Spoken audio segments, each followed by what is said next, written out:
Video Bihar के तमाम युवाओं को देखनी होगी ज़रूर, क्योंकि एसटीटी से लेकर के प्राइमरी या प्राइमरी से लेकर के एनआईओएस और एनआईओ से लेकर के जंतर मंतर सुप्रीम कोर्ट हर मुद्दा के ऊपर हमने बात किया। तो चलिए वीडियो पे स्टार्ट किया जाए और पॉइंट टू पॉइंट आज हम इस वीडियो में बात करेंगे। बहुत लोगों के लिए खुशखबरी है, ज़्यादातर इस वीडियो में मैं बिग ब्रेकिंग कैसे हैं। आई होप आप लोग स्वस्थ होंगे, मस्त होंगे और तंदुरुस्त भी होंगे। आज की बिग ब्रेकिंग न्यूज़ है टीआरई संबंधित, बीपीएससी संबंधित मैं बातें कर रहा हूँ, टीआरई 1 का या फिर टीआरई 2 का। काफ़ी लोगों के लिए बिग ब्रेकिंग न्यूज़ खुशखबरी भी हो सकता है।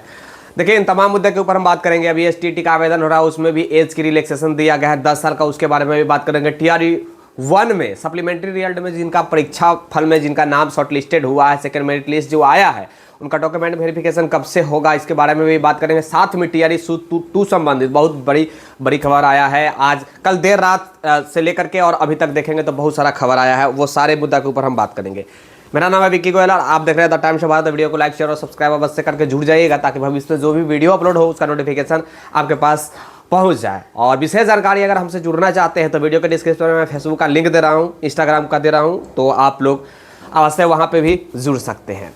पहले हम बातें कर ले रहे हैं आपको जो भी है एसटीटी संबंधित। एसटीटी में आप लोग का काफ़ी सारा प्रश्न था कि सर विकी सर आप जो है पहल नहीं कर रहे हैं कि एज रिलैक्सेशन में छूट मिले, तो 10 साल का एज रिलैक्सेशन छूट मिल गया है। आप लोग जाइए, जिनका जो ओवर एज कर रहे थे उनके लिए अच्छी खबर है कि उन लोग का एज रिलैक्सेशन 10 साल दिया गया है, तो आप लोग जाकर आराम से आवेदन कर सकते हैं। जिसका 10 साल तक भी एज ओवर हो रहा था वो लोग आवेदन कर सकते हैं। तो वो उनके लिए, जिनका ओवर एज था उनके लिए बिग ब्रेकिंग न्यूज़, अच्छी खबर है, खुशखबरी है। तो जाकर आप लोग अवश्य जो भी है आवेदन कीजिएगा। एसटीटी का मैं बातें कर रहा हूं। उसके बाद हम बात कर लेते हैं भैया एनआईओ संबंधित। एनआईओ का कल देर रात बीपीएससी की तरफ से एक लेटर जारी किया गया। उस लेटर में जिक्र किया गया है सुप्रीम कोर्ट यानी कि माननीय उच्चतम न्यायालय का जिक्र किया गया, यानी कि सुप्रीम कोर्ट में जो कुछ भी सुनवाई चला है उस सुनवाई के ऊपर जिक्र किया गया है। मैं डिटेल में इसके बारे में बताऊंगा, वीडियो में आगे बने हुए रहिएगा। इससे पहले मैं बात करना चाहूँगा जो सप्लीमेंट्री रिजल्ट जो आया है, कब से वेरिफिकेशन होगा डॉक्यूमेंट वेरिफिकेशन, तो 25/12/2023 यानी कि 25 तारीख को डॉक्यूमेंट वेरिफिकेशन होगा 1 से लेकर के और 12 क्लास तक, यानी कि जितनी भी सप्लीमेंट्री रिजल्ट आई है वो तमाम सीटों का जो भी है डॉक्यूमेंट वेरिफिकेशन होगा, काउंसलिंग होगा, वो सब होगा 25/12 यानी कि 25 तारीख को। यही 25 तारीख को होगा, आज 22 तारीख तो हो ही गया है, आप लोग खैर जानते ही है। तो 25 तारीख को होगा, एक ही दिन होगा सब, 1 से लेकर के 12 क्लास तक की। तो आई होप आप लोग का कन्फ्यूजन दूर हो गया होगा और सभी विषय का, यानी कि अब कहाँ पे होगा, तो इसके बारे में अगर आपको विस्तार से जानना है तो आयोग के वेबसाइट पे आप लोग अवश्य विजिट कीजिएगा। आप लोग के लिए लेटर जारी कर दिया जाएगा। डिस्ट्रिक्ट तो अलॉटमेंट कर ही दिया गया है, रिजल्ट आने के कुछ दिन बाद डिस्ट्रिक्ट अलॉटमेंट आप लोगों को कर दिया गया है। तो उसके बाद जो भी है आप लोग जाकर डॉक्यूमेंट वेरिफिकेशन करवा सकते हैं और काउंसलिंग नियुक्ति पत्र ले सकते हैं, काउंसलिंग करवा सकते हैं। तो आप लोग अवश्य जाइएगा। उसके बाद 26 तारीख से ये टीआरई 2 का जो भी है स्टार्ट होगा, जो भी है डॉक्यूमेंट वेरिफिकेशन। इस बार जो डॉक्यूमेंट वेरिफिकेशन होगा और काउंसलिंग जो होगा वो बीपीएससी नहीं कराएगा। इस बार डॉक्यूमेंट वेरिफिकेशन और काउंसलिंग शिक्षा विभाग कराएगी। पिछली बार आपने देखा कि कितने बड़े पैमाने पर गैदरिंग हो गया था बीपीएससी द्वारा, जो डॉक्यूमेंट वेरिफिकेशन हुआ था, काउंसलिंग हुआ था उसमें।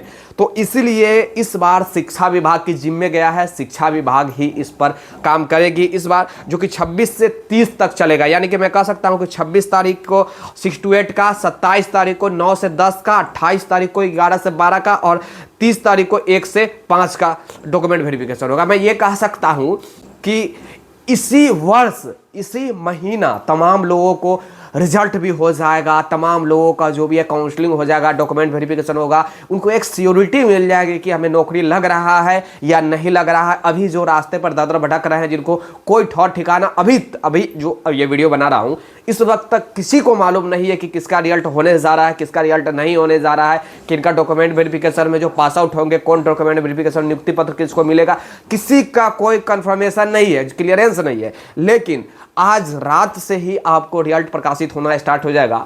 और सबसे पहले खबर आ रहा था कि भैया हेडमास्टर का जो भी है रिजल्ट आएगा। ये तो खैर आप लोग जानते हैं, ये तो हेडमास्टर का ही उम्मीद लेकर चलिए कि सबसे पहले रिजल्ट आएगा, उसके बाद step by step 1 to 5, 6 to 8, 9, 10, 11, 12 का आएगा।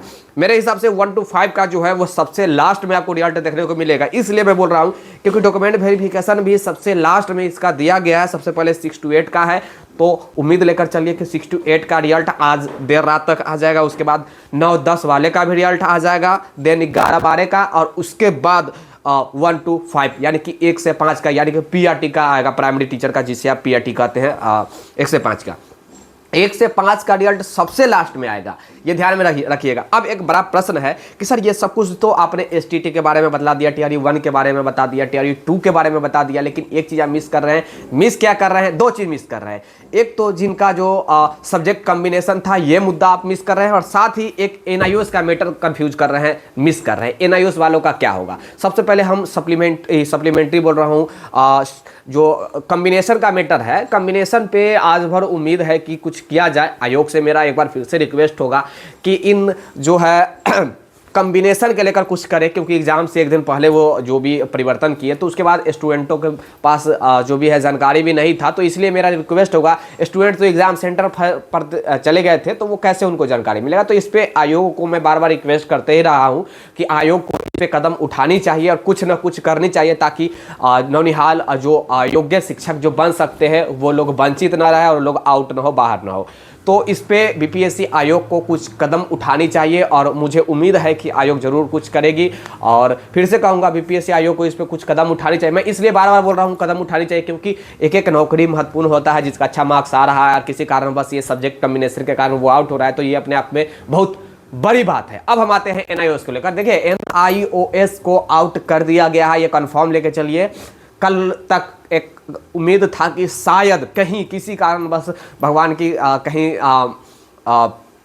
किसी अलग प्रकार की उस पर दिव्य दृष्टि पड़ जाएगी तो शायद हो जाएगा, लेकिन कल जिस प्रकार बीपीएससी का जो भी लेटर जारी किया गया, 3 पेज का लेटर जारी किया गया, उसमें सुप्रीम कोर्ट यानी कि माननीय उच्चतम न्यायालय का जिक्र किया गया है। उस उच्चतम न्यायालय का जिक्र किया गया है जो केस के कारण जो भी है एनआईओएस को पूरे भारत से आउट किया गया है। तो अभी के हिसाब से इस टीआरई 2 में जिस प्रकार पिछले टीआरई 1 में बीएड को आउट किया गया था, उसी प्रकार आपको अब आउट कर दिया गया। यानी कि मैं कह सकता हूं कि एनआईओएस का रिजल्ट नहीं आने जा रहा है। एनआईओएस का 1 से 5 के हो या फिर 6 से 8 के हो, एनआईओएस का रिजल्ट नहीं देंगी बीपीएससी, ये कंफर्म रहिए। अब केवल रेगुलर डीएलएड वाले, यानी कि रेगुलर डीएलएड वाले और बीएड वाले का ही रिजल्ट आएगा, चाहे मैं बात करूं प्राइमरी की या फिर 6 to 8 की, 9, 10, 11, 12, यानी कि मैं बात कर दूं 1 से लेकर के 12 क्लास तक में कहीं भी एनआईओ सब नहीं रहेंगे। एनआईओएस को आउट कर दिया गया है। पिछले दिनों जब से ये सुप्रीम कोर्ट का जो जजमेंट आया है, पिछले दिनों भी एक बीपीएससी का लेटर जारी हुआ, उसमें कहा गया था कि आप एनआईओएस है या रेगुलर है, तो जो लोग एनआईओएस थे, एनआईओएस बताए, रेगुलर थे, रेगुलर बताए, लेकिन जो लोग ये उसके बाद जो फॉर्म फिलअप, ये यानी कि रेगुलर और एनआईओएस का जो भी थे, जैसे कि आप एनआईओएस थे या रेगुलर थे, वो आप क्लियर कर दिए। देन एक और लेटर जारी किया गया कि आप अगर बीएड है तो अप्लाइड कीजिए, अपलोड कीजिए। तो कहने का मतलब ये है कि एक बार आपसे पूछा गया कि आप एनआईओएस हैं, तो यस, अगर आप एनआईओएस है तो फिर से आप बीएड अपलोड कीजिए। यानी कि कहने का मतलब है कि एनआईओएस है तो बीएड अपलोड कीजिए, तभी आप योग्य होंगे, नहीं तो नहीं, अयोग्य हो जाएंगे। अब वही सिचुएशन, जैसे कि एनआईओएस वालों को कहा गया कि बीएड अपलोड कीजिए, फिर कल